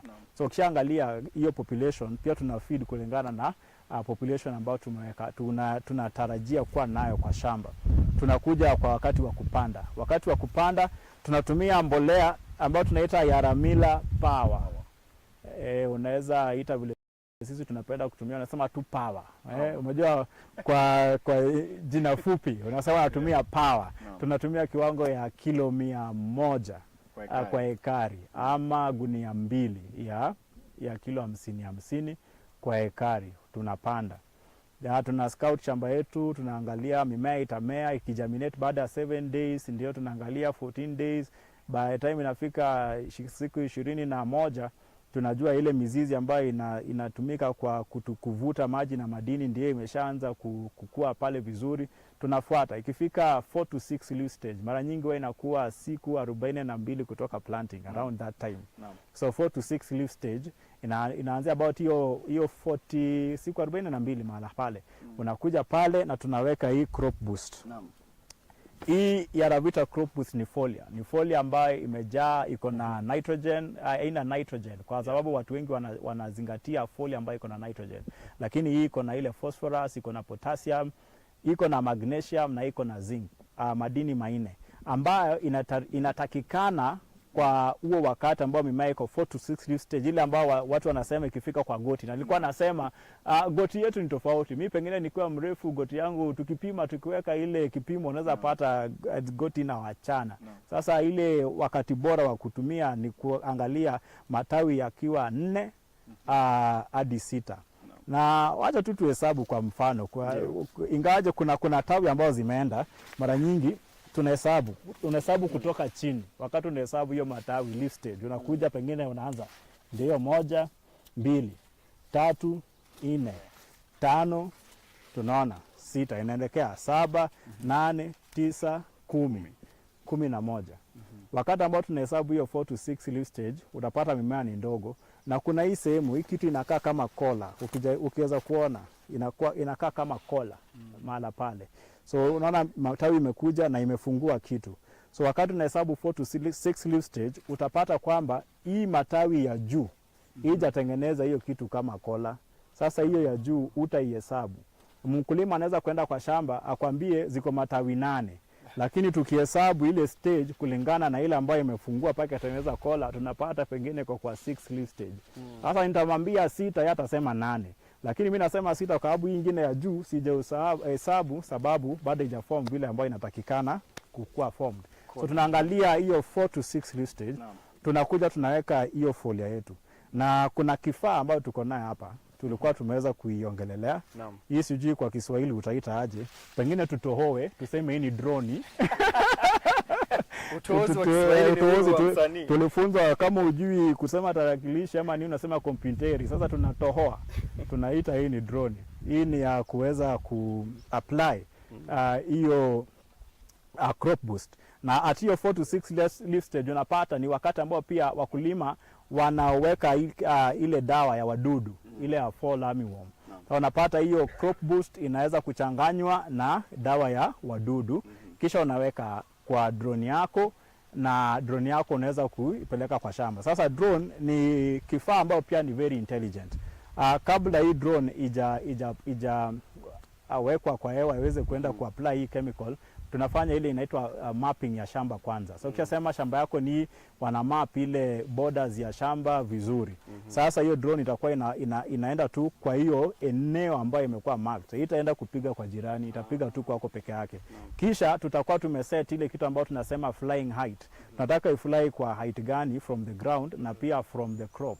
Hii inatusaidia na ile atomization, jinsi ambayo dawa itatoka na vile mimea itaweza kuipata. Hiyo yote inasetiwa kwanza pale.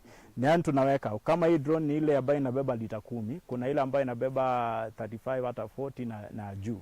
Na kile ambao ni muhimu tuweze kueleza wakulima kwamba nikitumia 35 liters ya maji naweza kuweka dawa kwa ekari moja. 35 liters. Angalia, ukisema unatumia knapsack na unaenda kutumia knapsack ya 20 liters na utumie knapsack 5 kwa ekari moja, tayari unaona the amount of water ambao unatumia ni 100 liters kwa 1 acre ukitumia knapsack. Na hii 35 liters tumeweza kuweka ile dawa yote vizuri kwa shamba. So inasaidia kusave on the cost, kusave kwa maji. Utakuwa umeenda pale kwa shamba na pengine tractor drone implement, ile tangi ambayo inabeba maji, umevuta na tingatinga, umeenda pale na madram za madawa, hiyo cost yote ya diesel na hiyo manpower yote unakata by the amount of water ambao unaenda kutumia kama mkulima. So tukiangalia hii drone unapata ile efficiency inakuwa mzuri. Pia tunapunguza ile contact ya wanadamu na haya madawa, kwa sababu madawa haya mengine inaweza kuwa ya madhara, hazardous to the human being. So hatutaki hayo. Kile ambacho tunataka ni to minimize more contact, be able to spray a larger farm, shamba kubwa na kwa wakati kidogo na very efficiently, na hiyo ndio kile ambacho tunafanya tukiangalia hii drone. So hii tu ni kifaa ambacho tulikuwa tumeweka teknolojia, maana pia tuko kwa shamba ya a young farmer. Na tuna embrace ile teknolojia mpya ambayo iko ili tuweze kufanya kazi yetu vizuri. Na pia ulizungumzia kama kuna yule mkulima labda anaulizia ataweza kupata kifaa hiki wapi, uliweza kuzingatia maneno haya. Hii kifaa unaweza pata ukienda hata kwa social media handles zetu pale na Yara Kenya, ukienda kwa Twitter, uende hata Facebook, unaweza kutuongelesha mahala pale uweze kuitisha and somebody is going to ataweza kurespondia. Pia ukienda kwa Farm Care app ambao unapata kwa Play Store, uende kwa Play Store kwa simu yako, Google Farm Care, unaweza pata pale and you can order for it from hiyo app ya Yara, inaitwa Yara Farm Care, unaweza kuipata. Pia ulizingatia uliongelea our toll free number, unaweza kupiga hiyo toll free number ambayo najua utaweza kuiona kwa screens pale, na ukipiga toll free number sema pale ambao uko the kiwango ya shamba uko nayo na unataka drone spraying, I will be able to get to you and utaweza kupata hicho kifaa na utafurahia matokeo. Guaranteed. From hapo baada ya wiki moja ukisha apply hiyo ya Ravita Crop Boost, tunakuja kuweka ile top dressing. Pia bado iko kwa hiyo stage ya 4 to 6 leaf stage, tunawachanisha tu kidogo ndio pia mimea iweze kuchukua ile na tupate hii nyingine. So tunakuja na kuweka hii top dressing. Tunaita top dressing, lakini kisayansi tunafaa kuita side dressing. Yaani unaweka kanda tuweki juu ya mimea. Sasa tunatumia kiwango cha gunia moja ambayo ni 50 kilos, kilo 50 kwa ekari moja. Ni mbolea ambayo iko na nitrogen ya hali ya juu 40% na pia iko na ile dini ya sulfur. Sulfur inasaidia matumizi ya nitrogen, inatumika pale. Sababu gani? Kutoka hiyo stage mimea inaingia kwa ile ambayo tunaita active vegetative stage. Ndio inaenda sasa kukua mrefu, inaenda kutengeneza matawi mengi. So hiyo vegetative stage inataka nguvu. Ni kama mtoto akiwa unaona unampea chakula mingi. Moja siku hizi mukaa chini anashangaa jinsi ambao nakula chakula kidogo na nimeshiba. Lakini ukinipata wakati nilikuwa shule ya upili, ukimaliza sahani yako ya kwanza nitakuwa nimemaliza yangu ya pili. Sasa ndio ile active stage unapata chakula pia inatakana kwa wingi. So the active vegetative stage hii mimea inataka chakula kwa wingi. So hiyo ndio kile ambacho tulikuja tukafanya, tukapewa chakula kwa wingi ya Vera Amidas. Kisha tunawacha iendelee kukaa mpaka wakati ambao inaingia ile tunaita reproductive stage. Utapata ni kama around 4 to 5 weeks, wiki 4 ama 5 from the time ulikuwa umeweka hiyo top dressing ya kwanza. Ikifika hapo tunakuja tunapea top dressing ya pili. Na hiyo top dressing ya pili nilisema ni wakati ambao mimea tunasema just before tasseling. Hii kitu ya juu ndio tunaita tassel, ile ambayo inakuanga na pollen. Kabla tu ifungue, wakati unaenda kwa shamba unaweza kuona hii tassel leo imefunikwa na matawi. Ukiguza huko juu unaweza sikia hiyo tassel iko ndani lakini bado haijafunguka. Kwa hiyo stage ndio wakati ambao tunakuja na ile second top dressing. Sababu gani? The crop is preparing kuenda kwa ile stage ambayo tunaita reproductive stage. Na kwa hiyo reproductive stage tena ni stage nyingine na pia inataka inataka nguvu mpaka tuilishe, tuipe chakula. Tunakuja na hiyo mbolea ambayo tunaita Yara sulfan. Hii sulfan iko na madini mawili, nitrogen 24% na pia sulfur mahala pale 6%. Nimesema sulfur inasaidia matumizi ya nitrogen. Tunaweka mahala pale. Nilisema pia tunaweza kutumia amidas kwa hiyo second dressing ambayo iko na 40% ya nitrogen na 6% ya sulfur. Lakini tunaangalia ni wakati wa gani. Wakati ambao kunakaa ni kama ile moisture content si sufficient ama ile maji ama mvua kwa mchanga haijatosha, tunaweza tumia sulfan kwa sababu ile nitrogen form yenye iko haihitaji kuvunjwa tena. Mimea tu bora tu imeshikwa dissolve, mimea itaweza kuipata. Lakini wakati kuna mvua mingi, kwa sababu unataka ku avoid ile mambo ya leaching na vitu kama hizo, unatumia hiyo Yara amidas. Maana itachukua muda ivunjwe kutoka kwa hiyo form of nitrogen yenye iko hadi kwa ile nitrate ambayo mimea inachukua. Sasa itatusaidia, unaangalia ni wakati gani. So na ukiangalia the weather na mchanga vile inakaa na hali ya the moisture that we have, unachagua kati ya sulfan ama amidas. Lakini yote itakuzalishia vizuri. Na mbona tunafanya haya? Tulisema kama wakulima kuna vitu viwili ambavyo tunazingatia. Moja ni quantity production. Nataka mazao mengi per unit area kwa ekari. Na pili tunazingatia pia ile tunaita quality. Tunataka grain fill mzuri na tukiweza kuipima pia ikuwe na madini mengine ambayo inatunufaisha kama watumizi hayo chakula. Tukipanda mahindi hivi, si ndio tutaikula. Either kama mahindi choma, mahindi boilo ama ugali ama ile form yoyote. So nataka ikuwe na madini mzuri ambayo itatunufaisha sisi wenyewe kwa miili yetu. Asante.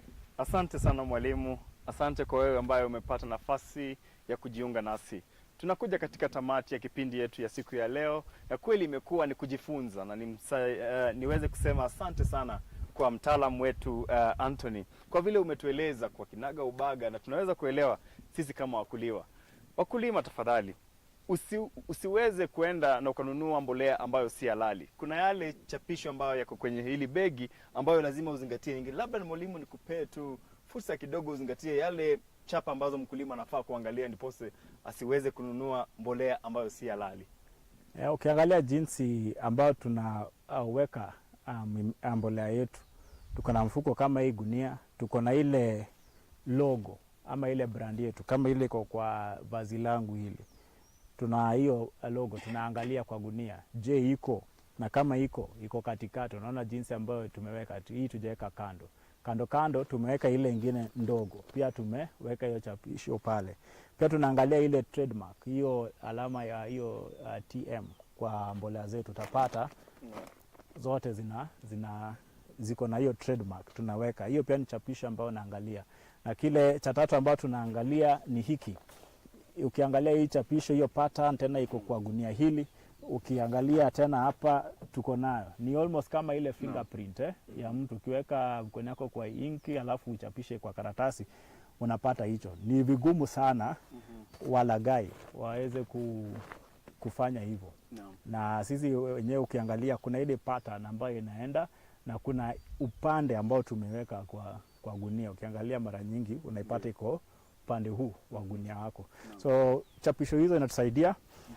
Pia tunaangalia ni duka gani ambao unaenda kununua, maana tuko na distributors. Wale ambao tunaita our authorized distributors. Kwa vile tuko Uasin Gishu, tuko na authorized distributors wa Uasin Gishu. Tuko na kama Mosop ako pale town, tuko na Eldoret Packers kule town, tuko na Mashambani Farm Input, tuko na Moiben Connection, tuko na Maraba Investments.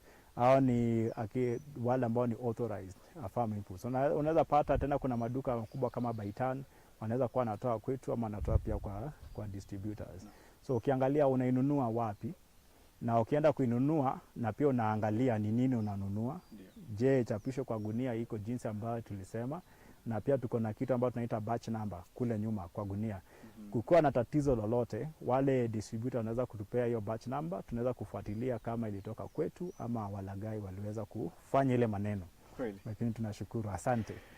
Thank you very much to everybody who's been able to join us today. Thank you very much to our host, Janet, who was here with us. And today it was all about celebrating the Yara Impact Stories. And Yara Impact Stories is really celebrating those trailblazers who are taking the step to be able to help our country be food secure. And that story is such as of Janet Toroitich, the farm girl, as you might rightfully say it. And Janet shared with us about how she has been able to transform her farm, but more importantly, how she has been able to work and partner with Yara to be able to improve her yield. I'll be asking our technical team as we come to the end just to show us the video or the drone video of Janet's farm, just to appreciate the growth that Janet has been able to see on her farm. From just a small Managu farmer to an expansive 45 acres of maize. And the promise of using Yara product is that you can be able to unlock the potential of your farm. 40 plus bugs is a reality as experienced in using the Yara crop nutrition programs.